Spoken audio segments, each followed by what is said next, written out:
रात के 11:47 बजे थे और बाहर हल्की बारिश खिड़की के शीशों पर लगातार दस्तक दे रही थी, जिससे कमरे में एक अजीब सी गूंज फैल रही थी।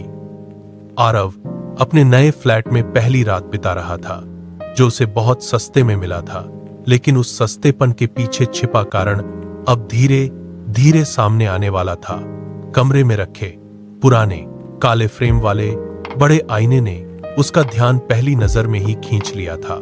शुरुआत में उसने इसे नजरअंदाज किया, लेकिन जैसे जैसे रात गहराती गई, उसे महसूस होने लगा कि आईना सिर्फ उसकी परछाई नहीं दिखा रहा, बल्कि उसे देख भी रहा है।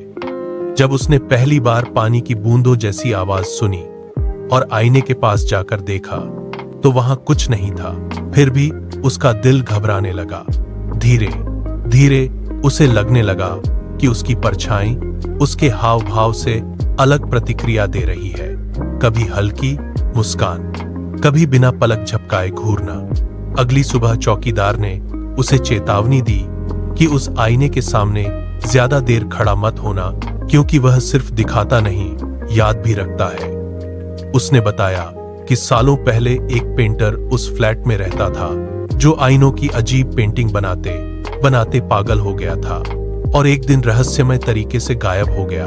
पीछे सिर्फ वही आईना और दीवारों पर खून से लिखा एक वाक्य छोड़कर, मैं अंदर हूं। उस रात डर के बावजूद आरव ने आईने को चादर से ढक दिया, लेकिन आधी रात को चादर अपने आप खिसक गई और आईने में उसने खुद को खड़ा देखा, जबकि वह खुद बिस्तर पर था।